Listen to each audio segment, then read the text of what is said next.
Thanks for staying with us on the Sports Show. Time to talk about footy. The AFL, of course, is over, but the game can go global at any stage and is going global. Our next guest, Brian Clarke, is the CEO of Australian Footy International. Brian, thanks for joining us, mate. Welcome. We don't hear much about footy other than, the power going into China and maybe a game in New Zealand, but footy's played in over 50 countries around the world. That's correct. We don't hear much about it. No, we don't. I think that's probably for a number of reasons. One, obviously, the AFL is so dominant that we're all following our team, putting our energies into our team. But people say our game should go international. It's been international for many years. So when you say it's been international for many years, it kind of looks like the AFL, they're captivated by what's happening in Australia and they're letting you run your own ship over there to get footy spread around the world. There's a number of competitions that have happened organically and differently over time. Is that because of expats? Yeah, there has been. An exception is probably Nauru. Nauru, Australian football is the national sport in Nauru, and that was because the president actually went to school in Victoria and went back and got the game going. It's been going since the 30s. Wow. PNG Never since... hear about it. No. Yeah. And I actually umpired the Nauru Grand Final many years ago. It was an interesting experience. PNG's been going since the 50s. Australian soldiers brought the game over. And there's other countries that are obviously a lot newer. But if you add them all up, there's about a quarter of the world's countries now, 50, are playing the game. That's amazing. I would not have known that figure. No. If you had have asked me that question, I would have said, 3. Yeah. Well, you're about that's amazing. That really is. take a couple of tours, aren't you, about next year to get into South America and into Africa as well? Yeah, we have a touring team called the Convicts, Australian Convicts. We play in the green and gold.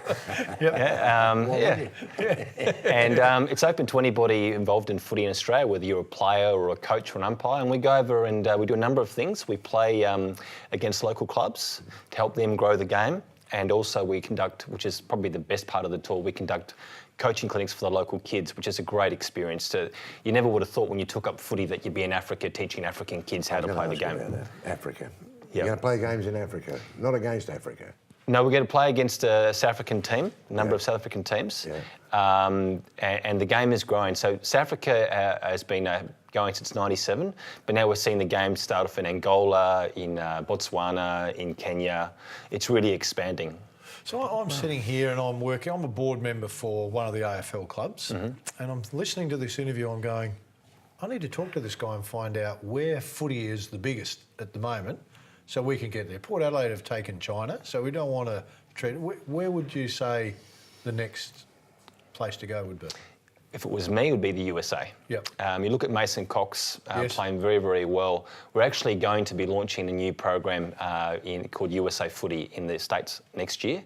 But our version is to play exclusively on American football fields. There's been an organisation over there for 20 years trying to play 18-a-side footy, which is fantastic. But the reality is 18-a-side footy is very hard to do overseas for a number of reasons. One, ground size, trying to get at least 36 players plus 6 umpires.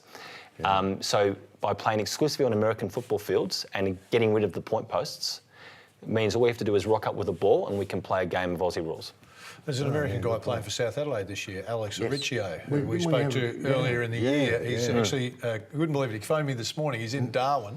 He's going to play in the Footy League in Darwin. He's trying to work his way, like Coxie, into the AFL, and he's certainly athletically and big enough to get there, I think. So it makes sense. If you go back in time, Kevin Sheedy initially tried to draft some players out of the system here to educate them, and didn't quite work, and obviously didn't have the numbers that they've got now. But then you go, OK, we're in 50 countries. We're expanding AFL internationally.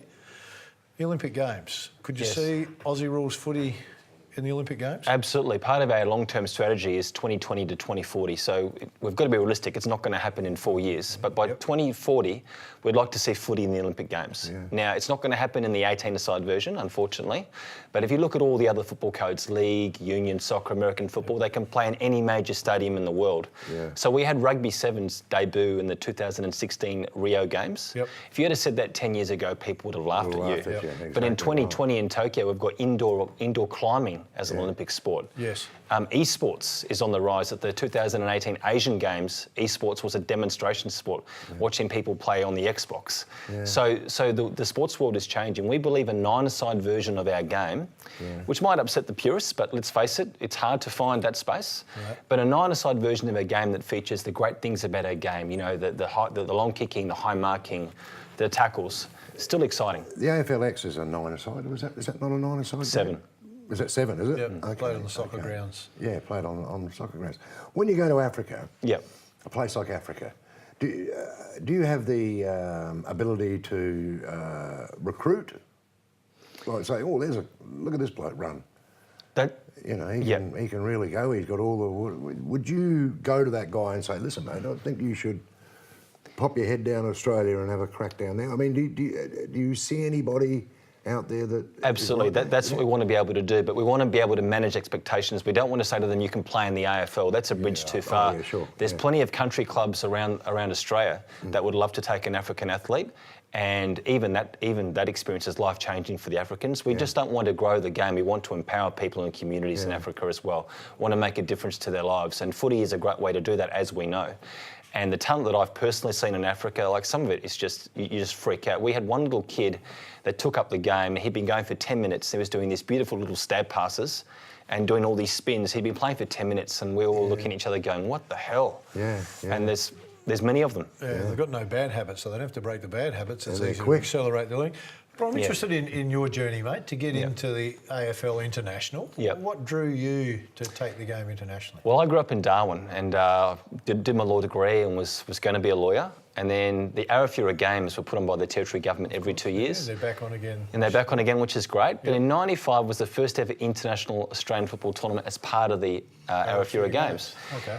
So I went to a game, I was just curious, as the local, and I saw New Zealand doing a haka before the game of footy against Nauru, and there was Japan playing there as well, and PNG, and my life changed. I realised that I didn't want to do law anymore, and that I wanted to do that. I wanted to help promote a game overseas and grow it overseas. So that was the catalyst for me. And, you know, I've been doing it now for 20 years. And sometimes when you speak to people, they think you're crazy and it's not going to happen. It's never going to be international. Let's keep it Australian. But there are a lot of people that realise that we actually need to go global. You know, Australia's a small market. And we really, for our survival, we need to go global. Right, one of the big names, of course, Ron Barassi is involved with your organisation. He's on the board, There's a chance Barassi might come to Adelaide? Yes, Barassi's on the board and very passionate. He's been very passionate about the game for many, many years. He also tried to recruit players from the States a long, long time ago. Brian Dixon is also on the board and Brian played with Ron at Melbourne. And back in '63, actually, Melbourne went over and played some exhibition games against Geelong and New Zealand and Hawaii. So even as long ago back then, they've been advocates for growing the game internationally, which has been great. You've got a dinner coming up, October 20th of October, I've been in. Will Barassi be there? He's not coming, unfortunately, but Brian Dixon, the board member, is coming. Dicko, very good player. Yeah, very good player. Played in 5 premierships. 61 Carnival was the best player in Australia, so he's not too shabby himself. We've got a dinner that's been organised by the Southern Slugs on the 20th of October in Adelaide at the Tivoli. And just promoting awareness of international football and you know, our great game. People say to me, people say, will it become international? I say, look, it's the greatest game in the world, so the world doesn't know it yet. Why wouldn't it? Yeah. Well, mate, if we were giving some advice, I'd get away from convicts and slugs, but sounds like a great group to be involved with, mate.